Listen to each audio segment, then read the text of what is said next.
भाई एमसीयू में कब कौन हीरो किसी और का वेपन उठा ले कुछ कहा नहीं जा सकता। एंड बहुत से लोग सैम विल्सन की जगह बकी बार्न्स को नया कैप्टन बनते देखना चाहते थे। एंड टू बी ऑनेस्ट बकी कैप्टन होता तो ये चीज ज्यादा सेंस भी बनाती, बट ऐसा नहीं हुआ। लेकिन बहुत ही जल्द बकी तुम्हें नए कैप्टन के रोल में दिख सकता है। एंड ये चीज खुद बकी बार्न्स ने टीज करी है। टोक्यो में रिसेंटली कॉमिक कॉन का एक इवेंट हुआ। उस इवेंट में स्टेज पर कैप्टन की शील्ड रखी हुई थी और बकी बार्न्स यानी सेबेस्टियन स्टैन वहां पर थंडरबोल्ट्स का प्रमोशन करने गए थे। लेकिन अचानक से जाने उनके दिमाग में क्या आया, उनकी नजर कैप्टन की शील्ड पर पड़ी और उन्होंने शील्ड उठा ली और उसे थ्रो करने का सीक्वेंस भी दिखाया, एक्शन भी किया, जो एक्चुअल में देखने में बहुत धांसू लगा।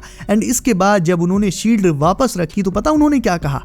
उन्होंने कहा नॉट कैप्टन अमेरिका येट, यानी मैं कैप्टन अमेरिका नहीं हूं अभी तक। और इस चीज से तुम भी इजीली अंदाजा लगा सकते हो कि अपकमिंग फ्यूचर में ये किस तरफ इशारा हो सकता है। जैसा कि क्लियर है एवेंजर्स डूम्सडे में थंडरबोल्ट्स की टीम को बकी ही लीड करेगा। ऐसे में डूम्सडे में एक मोमेंट ऐसा भी आ सकता है जहां सैम विल्सन या तो बुरी तरह से घायल होगा या फिर सीधे सीधे मारा जाएगा। And by the way guys आपको बता दूं कि एवेंजर्स कैंग डायनेस्टी की जो स्क्रिप्ट थी उसमें सैम विल्सन का मारा जाना तय था। तो इफ ऐसा डूम्सडे में होता है तो शील्ड की जिम्मेदारी सैम के बाद सीधे सीधे बकी के कंधों पर आ जाएगी। वो अपने बेस्ट बडी की लेगेसी को ऐसे ही मिट्टी में मिलते हुए थोड़ी ना देख लेगा। तो जिस तरह से जरूरत पड़ने पर कैप ने एंड गेम में म्योल्निर चलाया था, कुछ इसी तरह से एग्जैक्टली वैसा ही एक एपिक मोमेंट हमें डूम्सडे या फिर सीक्रेट वॉर्स में भी देखने को मिल सकता है गाइस। नाउ सेकंड अपडेट बहुत ही ह्यूज है एंड दिस वन इज कि स्पाइडरमैन 4 की स्क्रिप्ट चेंज हो रही है। यानी जो हमने स्पाइडरमैन 4 को लेकर अभी तक सुना था वो सब तो नहीं, बट हाँ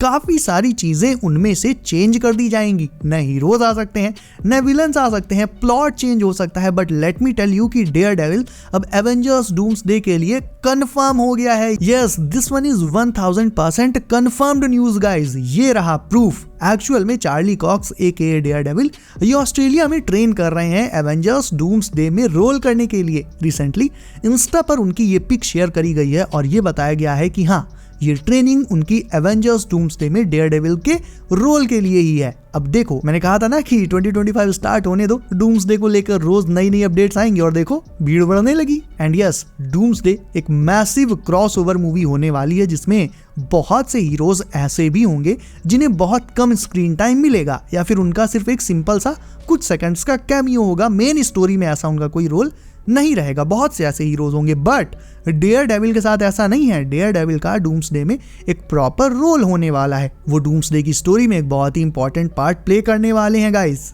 और इसी से मुझे अब डेयरडेविल एंड स्पाइडी के टीम अप के भी बहुत ज्यादा चांसेस लग रहे हैं कॉज डूम्सडे स्पाइडरमैन 4 के जस्ट पहले आएगी। यानी स्पाइडरमैन 4 में डूम्सडे के बाद वाले इवेंट्स को दिखाया जाएगा और इसी के चलते डेयरडेविल जो कि न्यूयॉर्क में है वो पहले हमें डूम्सडे में दिखेगा एंड आफ्टर दैट वो स्पाइडरमैन 4 में आ सकता है क्योंकि पीटर भी न्यूयॉर्क में है। और उसके बाद they will head on to Secret Wars और सीक्रेट वॉर्स पार्ट 1। एंड इनका टीम अप इसलिए भी हो सकता है क्योंकि एवेंजर्स कैंग डायनेस्टी मूवी की जो स्क्रिप्ट पर मैंने 2 वीडियोस बनाई है पार्ट 1 एंड पार्ट 2। तो पार्ट 2 में मैंने बताया है कि एवेंजर्स की 3 टीम्स बनी थी जिनमें कि डेयरडेविल स्पाइडरमैन की टीम में शामिल था और उसके अंडर काम कर रहा था। अच्छा बाय द वे अगर आपको कैंग डायनेस्टी की ऑफिशियल स्क्रिप्ट जाननी है, अगर आपने वीडियो अभी तक नहीं देखी, आपको जानना है कि मूवी में क्या क्या होने वाला था, तो आप चैनल पर एवेंजर्स कैंग डायनेस्टी की फुल स्क्रिप्ट चेकआउट कर सकते हो। अब अगली अपडेट की बात करें तो भाई थॉर 5 को लेकर भी एक अपडेट है। रिसेंटली एक इनसाइडर से उनके डिस्कॉर्ड पर पूछा गया कि थॉर हमें नेक्स्ट अप कब देखने को मिलेगा। इसके जवाब में उन्होंने कहा कि थॉर फिलहाल एक फादर है, जैसा कि हमने 11 थंडर की एंडिंग में देखा था। अब उसे गॉर की डॉटर की देखभाल करनी है जिसे उसने एक तरह से अडॉप्ट कर लिया है। तो थॉर का नेक्स्ट अपीयरेंस एवेंजर्स मूवी में होने वाला है। एंड दैट बीइंग सेड, इससे ये तो भाई कंफर्म ही हो जाता है कि थॉर 5 वो तो हाल फिलहाल में नहीं आने वाली। May be just may be secret Wars के बाद एक जो अनअनाउंस्ड मूवी है हो सकता है वही थॉर 5 हो। बट फिलहाल डूम्सडे के पहले तो थॉर 5 आने का लगता है कोई चांस ही नहीं है। प्लस थॉर 5 से कहीं ज्यादा इंपॉर्टेंट है दूसरी मूवीज का आना, like doctor strange 3, Scarlet Witch की सोलो मूवी। ऐसे प्रोजेक्ट्स का डूम्सडे के पहले आना बेहद जरूरी है कॉज तभी फिर ये हीरोज डूम्सडे की स्टोरी लाइन के साथ कनेक्ट कर पाएंगे। सो यस, फेज 6 की स्लेट में जितने भी मार्वल के सीक्रेट प्रोजेक्ट्स हैं जिन्हें अभी तक उसने रिवील नहीं किया है, थॉर 5 उनमें से नहीं होने वाली है गाइस। तो yes, Thor 5 will be a bit late. लेकिन थॉर तुम्हें डूम्सडे और सीक्रेट वॉर्स में पक्का देखने को मिलेगा, इसमें कोई डाउट नहीं है। नाउ यंग एवेंजर्स प्रोजेक्ट के बारे में आपने सुना होगा, जिसमें Cassie Lang, Kate Bishop and Ms Marvel जैसे हीरोज को साथ आकर टीम अप करना है। वेल, सबसे पहली बात तो मार्वल इस प्रोजेक्ट का नाम अब यंग एवेंजर्स से बदलकर चैंपियंस करने वाला है। क्यों? वेल, क्योंकि ये यंग एवेंजर्स है ही नहीं। इन यंग एवेंजर्स की टीम में कुछ एक्टर्स ऐसे हैं जो एक्चुअल में उतने यंग हैं ही नहीं। लाइक केट बिशप को ले लो या कैसी लैंग को ले लो, इन्हें भाई यंग नहीं कहा जा सकता, इनकी उम्र ज्यादा है। ऐसे में मार्वल इस नए प्रोजेक्ट का नाम यंग एवेंजर्स ना रखकर चैंपियंस रख सकता है। एंड सेकेंडली, ये कोई मूवी नहीं होगी जैसा कि पहले कहा जा रहा था, बल्कि it will be a Disney plus series. तो भाई यहीं से अंदाजा लगा लो कि ये कैसी होने वाली है। यंग एवेंजर्स / चैंपियंस, ये तुम्हें सीक्रेट वॉर्स के बाद देखने को मिलेगी और ये चीज पूरी तरह से लॉजिकल है, क्योंकि Avengers doomsday and secret Wars में भी ये बच्चे अपीयर होंगे एंड एक दूसरे से मिलेंगे और इनका आपस में ऑन स्क्रीन इंट्रोडक्शन भी हो जाएगा। सो आफ्टर दैट फिर ये टीम बनाकर अपनी सीरीज में अपने कांड करेंगे अलग। तो इनकी सीरीज का सीक्रेट वॉर्स के बाद आना टोटली सेंस भी बनाता है। और गाइज, फाइनल जो अपडेट है, सबसे धांसू अपडेट आज की, वो है हमारे घोस्टी को लेकर। एंड वो ये है कि मार्वल सीक्रेटली एक घोस्ट राइडर सीरीज पर काम कर रहा है। नो डाउट इस सीरीज में जो घोस्ट राइडर आएगा वो नया होगा, यानी हमारा ओजी निकोलस केज वाला राइडर नहीं आएगा, नए एक्टर होंगे। बट उससे पहले तुम्हें बता दूं कि निकोलस केज का घोस्ट राइडर अगेन वो भी सीक्रेट वॉर्स में वापस आ रहा है। वैसे तो इसे डेडपूल एंड वुल्वरीन में ही रिटर्न मारना था, बट किसी वजह से बात नहीं बन पाई। लेकिन फाइनली ओजी राइडर तुम्हें सीक्रेट वॉर्स में अपनी फ्लेमिंग बाइक राइड करता हुआ डेफिनेटली दिखने वाला है।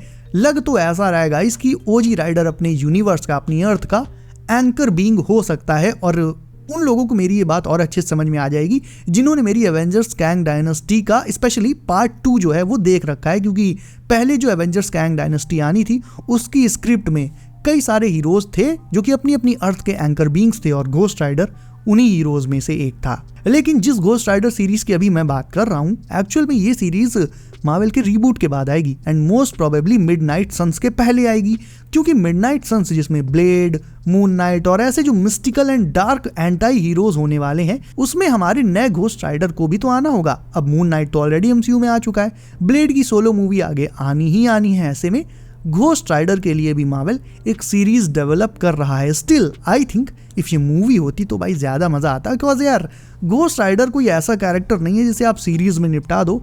घोस्ट राइडर का इंडिया में अच्छा खासा बहुत तगड़ा फैन बेस है।